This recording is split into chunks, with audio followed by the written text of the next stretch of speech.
On nous a promis de lutter contre l'immigration. Les chiffres de 2025, vous les avez découverts cette semaine, montrent que l'immigration explose, notamment concernant les titres de séjour. On nous a promis de lutter contre l'insécurité et les chiffres viennent de tomber. 2025, là aussi, ils explosent. Prenons le cas très concret des agressions physiques. 473 000 faits recensés en 2025. C'est une hausse, écoutez bien, de 70% en l'espace de 9 ans. Arthur Delaborde fait le point sur les chiffres de la délinquance en France et on en parle avec vous, Pierre Lelouch et Sébastien Ligné, et bien sûr avec les auditeurs. Quand je pense qu'on nous a bassinés avec le sentiment d'insécurité, quand je pense qu'on nous a bassinés en nous expliquant que c'était un fantasme, que c'était du brainwashing sur des faits divers, mais je ne sais pas si c'est de l'incompétence ou de l'irresponsabilité, c'est peut-être un peu des deux, mais les chiffres sont là. Maintenant, qu'est-ce qu'on fait ? Arthur Delaborde. De nombreux indicateurs dans le rouge. D'abord concernant les homicides, ils sont globalement stables, plus 1%, mais les tentatives d'homicide, elles, bondissent de 5%, 4501 faits recensés. Autre signal fort, les refus d'obtempérer, plus 11% en un an. On passe de 24 900 faits en 2024 à 28 200 en 2025 et plus d'1 sur 5 est aggravé, c'est-à-dire avec mise en danger directe de la vie d'autrui. La drogue continue aussi de gagner du terrain, le trafic de stupéfiants augmente de 8%, l'usage progresse de 6% en métropole comme en outre-mer. Les violences physiques et sexuelles restent à un niveau très élevé, les violences intrafamiliales plus 5%, près de 257 000 faits, les violences hors cadre familial plus 5% également, 216 000 victimes, enfin les violences sexuelles plus 8% en un an, 132 300 plaintes déposées, un tableau d'ensemble clair, plus de violences, plus de drogue, plus de mise en danger, une insécurité qui s'installe. Et je ne veux absolument pas m'arrêter sur les chiffres et les comparer d'une année à une autre. Ce qui est intéressant, c'est de prendre de la hauteur et de regarder sur quasiment une décennie. Les violences physiques, quand je vous dis qu'elles explosent, c'est plus 70%. Mais peut-être qu'en disant ça, monsieur le ministre Pierre Lelouch, je brainwash sur les faits divers. Donc qu'est-ce qu'on fait maintenant et qu'est-ce que ça dit là aussi de l'état de notre société, Pierre Lelouch ? Quand vous avez en France, moi je vais mettre les pieds dans le plat, mais je veille au grain, hein, bien sûr. Tous nos auditeurs savent de quoi je parle. Quand en France, on a au moins 700 000 sans-papiers, chiffre de M. Darmanin, en réalité, probablement autour de 1,2 million de gens sans papier. Quand on observe que, et ça ce sont les chiffres, là aussi, gouvernementaux, repris par l'Observatoire de la démographie et de l'immigration, qui fait un vrai travail de fond. Quand on regarde le chiffre des infractions commises par des étrangers, la population pénale, on voit où est le problème. Donc ceux qui se bouchent les oreilles quand on parle de lien entre insécurité et immigration, ceux-là sont d'une mauvaise foi absolue. La réalité, c'est que quand vous avez beaucoup de migrants, et surtout sans papier, donc sans travail, etc., résultat, c'est violence, vol, effraction. Et puis, quand vous avez des cultures différentes, notamment au regard des femmes, quand vous avez par exemple des gens qui arrivent d'Afghanistan. Moi, je me suis occupé 1 an d'Afghanistan. Donc je sais la culture des Afghans. Hein. C'est un pays où aujourd'hui, on met les femmes sous des sacs à charbon et on les met dans les coffres des voitures. Vous prenez les gens qui descendent des montagnes d'Afghanistan, vous les amenez dans Paris, à votre avis, il se passe quoi dans la relation avec le genre féminin ? Comment voulez-vous que ça se passe correctement ? Or, les Afghans sont considérés comme les privilégiés en matière de droit d'asile. Et il est rentré 150 000 Afghans. Et beaucoup de pays européens. Mais il n'y a pas que les Afghans.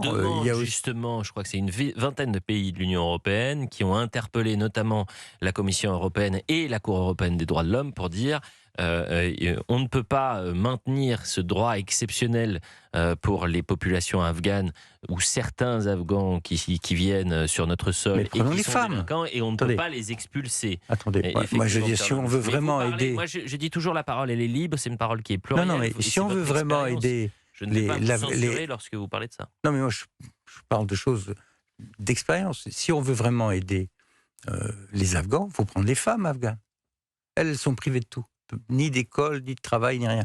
Ces femmes-là, ça fait de la peine de voir dans quel... Alors que quand nous étions présents en Afghanistan, on avait fait des écoles pour les jeunes filles, on avait fait des hôpitaux pour les enfants. tout ça a disparu. Et qui ont fait venir des gens, des hommes, des jeunes hommes, pas les femmes, ça n'a aucun sens. Et ils sont automatiquement considérés à l'asile. Mais ça, c'est un exemple. Mais il y a aussi ceux qui vont arriver maintenant du Congo, de plus en plus, de zones de guerre un peu partout. Et après, on est étonné d'avoir des problèmes d'insécurité en France. Mais quand vous faites rentrer, regardez, l'an dernier, 400 000 titres de séjour légaux, 900 000 prolongations, près d'1 million de prolongations de titres de séjour. Mais quand vous changez le peuple, ne vous étonnez pas si derrière il y a des problèmes de friction.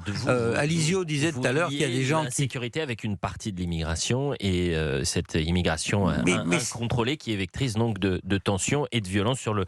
mais le problème il est là. On refuse de faire ce lien-là. Et je me demande si d'ailleurs de le faire comme vous le faites ne serait pas sanctionné par l'ARCOM. Donc, c'est pas impossible. Bah, ouais, L'ARCOM surveille. C'est plus que surveiller. Parfois, mais si l'ARCOM vient me chercher, je donnerai les chiffres. Ah bah écoutez, 12h35 sur Europe 1 et on poursuit notre débat sur l'insécurité en France parce que les chiffres sont tombés.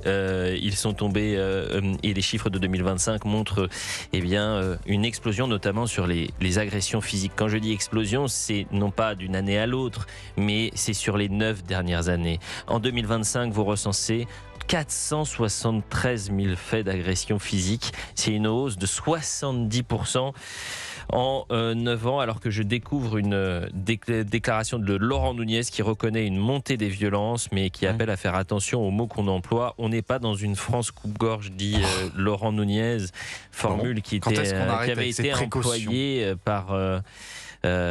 l'ancien ministre du sentiment d'insécurité, Éric Dupond-Moretti, qui avait dit la France n'est pas un coupe-gorge. Mais le déni, c'est quelque chose là aussi qui est très important. J'en veux pour preuve un fait de société et non pas un fait divers le week-end dernier. L'agression à Nice sur cette femme de 90 ans, violée. Le suspect est d'ailleurs en détention provisoire, personne n'a parlé en situation irrégulière, qui n'avait rien à faire sur notre sol.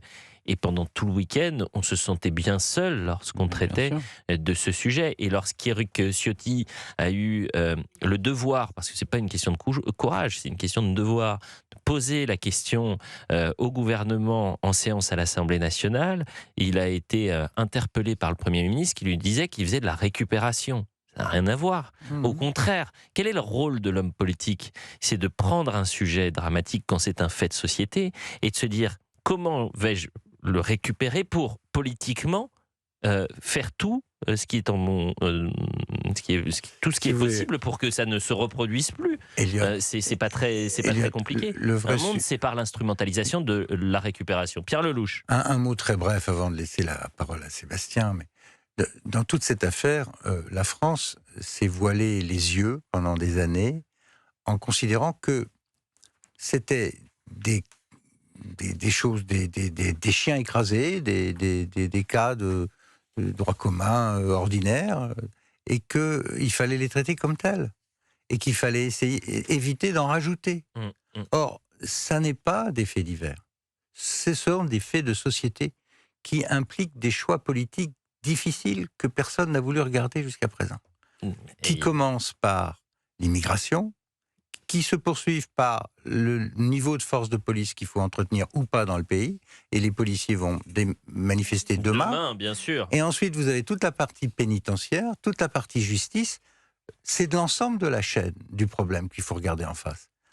Sans parler de l'aspect drogue qui, lui, vient ajouter des tensions énormes dans le système, y compris la corruption de ceux qui ont en charge l'ordre public. Ce matin, il y avait dans le Parisien un papier très sérieux avec une interview de la personne en question qui dit qu'il y a une explosion des cas de corruption à l'intérieur, donc de détournement de l'information des policiers vers la pègre. Donc on est dans un pays qui est vraiment sur le point de basculer dans une chose incontrôlable. Donc arrêtons de dire que tout ça c'est de l'exagération, mais je demande simplement à ceux qui ont en charge les destinées de la nation de considérer que c'est un problème absolument majeur. Il y a la dette, la situation économique de notre pays qui est catastrophique, mais vous avez une situation intérieure qui l'est tout autant. Il suffit de parler à des étrangers qui viennent et qui vous disent qu'ils ne reconnaissent plus la ville de Paris, par exemple. Ça a été dit par un certain Donald Trump, mais évidemment, toute déclaration de Donald Trump est attaquée par ceux, parfois, qui refusent de voir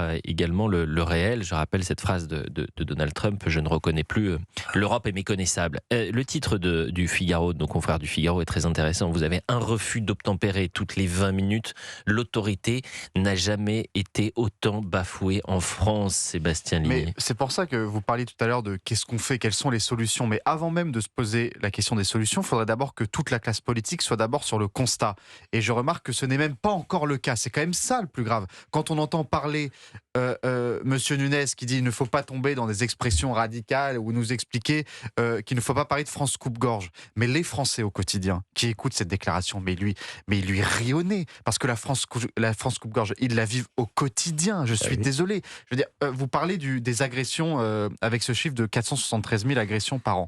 Moi, j'aime bien relativiser ou le mettre par jour, voire par heure. Vous avez aujourd'hui dans ce pays 1300 agressions par jour. Et quand on parle d'agression, ce sont celles qui ont donné lieu à une plainte ou qui ont donné lieu à un recensement par les forces de police. Donc en réalité, on est largement au-dessus des 1300 par jour. Ça fait 54 agressions par heure dans ce pays. Donc en effet, avant de parler des solutions, et M. Lelouch a commencé à évoquer des pistes, déjà que toute la classe politique soit d'accord sur le constat. La semaine dernière, vous parliez de Nice. Sébastien Ligné, bien sûr. Vous parliez de Nice, de ce viol horrible sur une femme de 90 ans. Personne n'a osé parler au sein du gouvernement du mot ensauvagement, par exemple. Personne. Donc avant qu'on discute, déjà que tout le monde se mette autour d'une table et dise ok, est-ce qu'on peut utiliser le même lexique ? Ce qui est d'ailleurs fascinant, c'est que cette volonté de revenir à une certaine sécurité en France, de parler justement de l'ensauvagement, c'est quelque chose qui fait consensus chez les Français. Même à et gauche, un monde, et même à gauche, et un monde sépare là aussi finalement la volonté populaire du climat et des clivages politiques autour de ces questions-là. Mais de toute façon, le résultat, ce sera les urnes, ce sera aux Français de choisir si. Oui, mais le divorce entre le peuple et les élites sur des sujets aussi graves est vraiment problématique. Je rejoins Sébastien. Le dégagisme, c'est ce vent dégagiste qui souffle aujourd'hui sur la France et sur de nombreux pays européens, présenté par certains médias comme le populisme, le nationalisme, la peste brune, l'extrême droite, est aussi intimement lié à cette incapacité qu'ont les élites, ou du moins qu'ont les dirigeants aujourd'hui, à regarder le réel et à prendre une part de responsabilité dans cette insécurité qui est grandissante. Vous avez parlé de la question de l'immigration qui est une des priorités des Français et qui n'est absolument pas réglée par les personnes qui sont actuellement en poste et qui l'ont été pendant des années. Et pas seulement. D'où le fait que les Français en ont ras-le-bol et ont peut-être aussi envie que les choses changent et se tournent vers d'autres